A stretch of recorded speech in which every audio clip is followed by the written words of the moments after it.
leaving the river. Uh-huh. So we would ride on the side. The side was mud.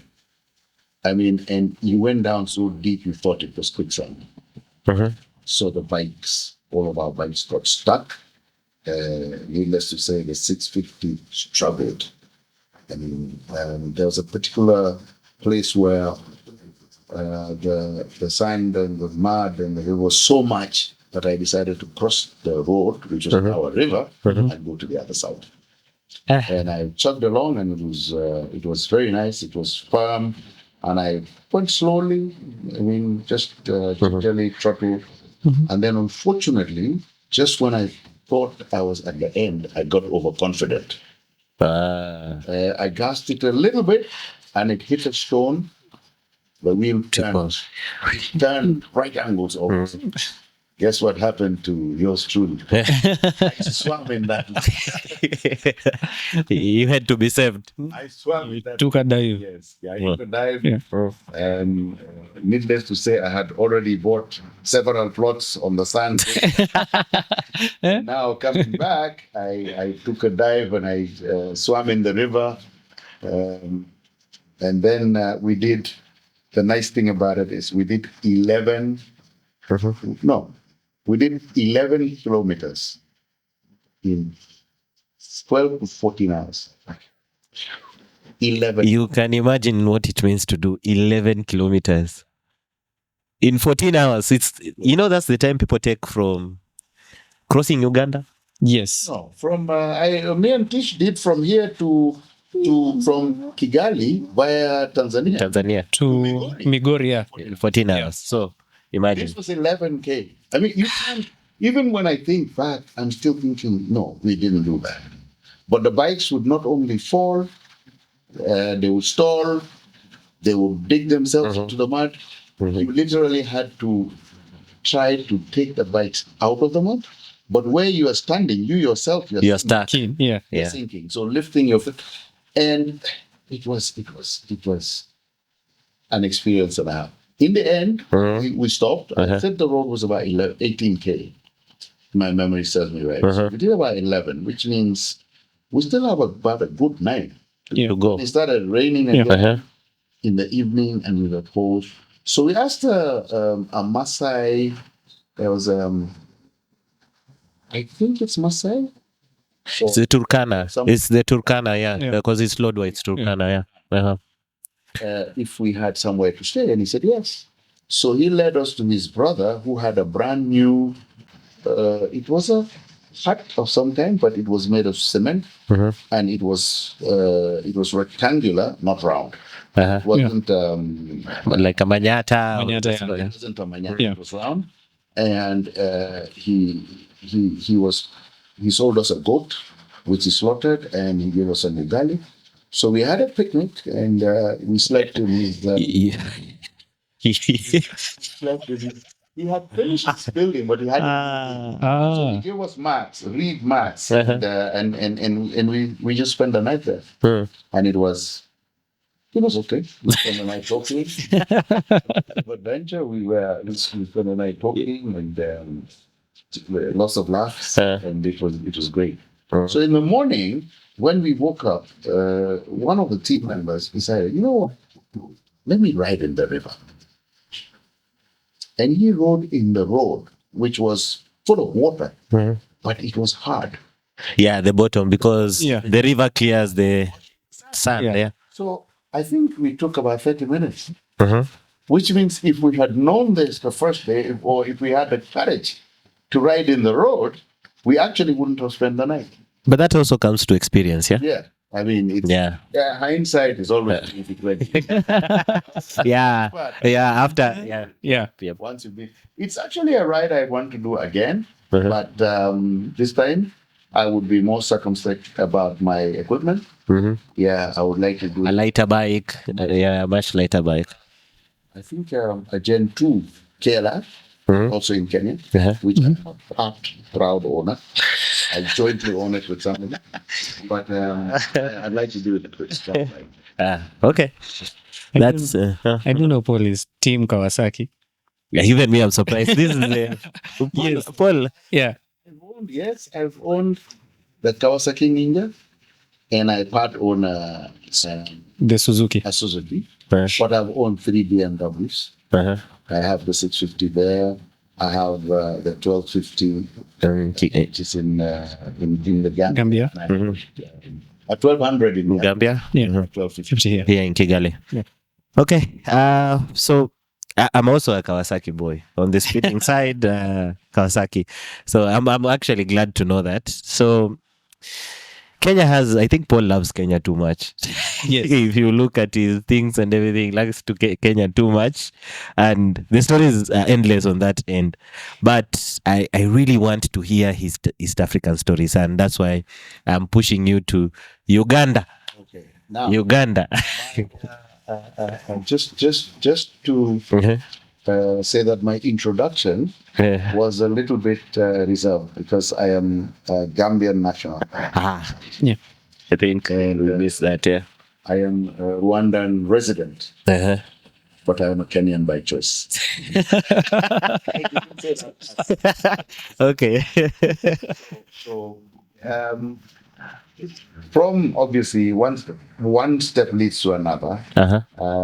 From riding around in Kenya, I then, like I said, I developed a passion for touring. Uh-huh. This is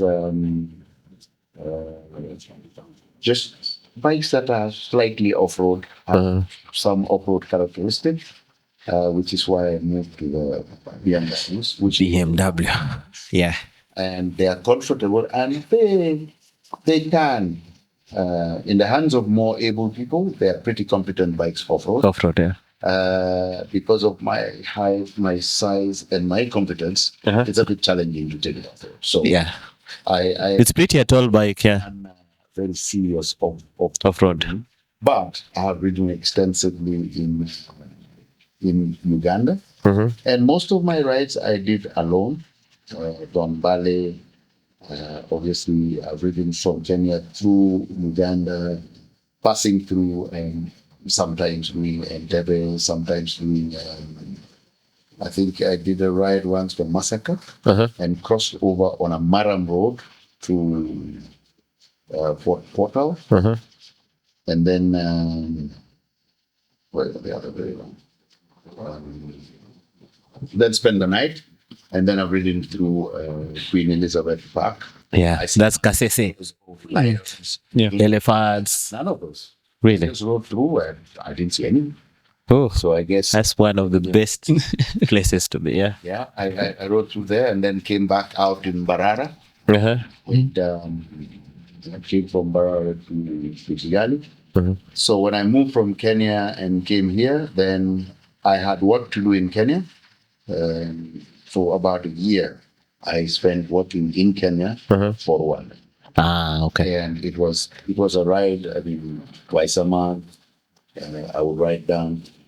Sometimes I would ride down through Uganda, and then leave my bike in Kenya. Wait. You mean twice a month from Kigali to Nairobi? Yes. You know, for perspective, for someone who doesn't understand, that's 1,400 or 300? 400. 1,400 one way, twice a month. Yeah, that's easy. That's Riding on road. on tire. Riding on tires, my preference. Maram easy, Maram roads, not little trails. For little trails, I had a Suzuki DR. 650. Yeah. Yes, that I liked also for little trails. Nothing technical, but it would take you off the beaten track and definitely in places where I did not dare to take my GS. Ah, I see that. But I did extensive. And when I was in Kenya, I did Tanzania, lot of Tanzania. Yes. It's called white. Tanzania. You have to Fuel, eh? care of is the policemen. And fuel. Fortunately, most of my Tanzania ride was with a 1200 with a GSA. Okay. Yes. You Yeah. Yeah. can go anywhere. 30 liters. Yeah. That's the benefit. Anyway. I mean, you don't run out of fuel. But one of the other things I did, and that's a habit which helped me very much with my GS, is after 100 kilometers, I started looking for petrol. After 100 kilometers. So between 100, 150, 200, 250, 300, I will find a petrol station and I will buy it. I will walk full time. So because of that, I never had fuel issues. I once did Tanzania with a lady who was riding a 650. And I was stopping all the time to buy fuel, and she got annoyed and fed up because that's pretty irritating. You go 100K, this guy stops to buy gas. So when we got to Dodoma, I stopped to buy gas. She didn't buy it. So I decided not to buy it. And then we rode on. By the time we got past Iringa, we had come from Singida. My bike was now showing signs of weakness. The gauge was pretty close to E40 now. But she stopped. And then she said to me, "We have a problem." Yeah, there's no fuel. I said, "Let's rephrase that. You have a problem." You have a problem. Yeah. Anyway, I had to buy. The good thing about fuel, anywhere in Africa now, just stop, switch your bike off, and listen. Just listen. There'll be the sound of a bike. Borders. There will always be borders anywhere in Africa. Ask them where the well is. They will never know. A couple of bottles. I mean, of doubtful quality, perhaps. But it will get you there. But it will get you there. It will get you there. Yeah. So we've had Kenya, Uganda, Tanzania.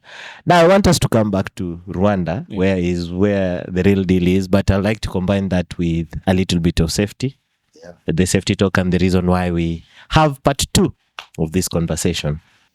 The reason why most people associate bikes with danger is because of the thrill. This one. Speed, there's a sign in Zambia that says speed, thrills, and kills. Yeah. It's on the highways. And Should go there. it's something that's hard to explain. Biking is so nice. You can get really excited. You can get carried away. And the issue is, because you're not in a cage and you're not strapped to your seat, you are exposed very much to the elements. And when you do go down, as in a fall, you are only relying on gear, which is very much on your body. So while it is very protective, especially if you have a good helmet, I cannot overemphasize the value of a good helmet. It can protect you from most impact.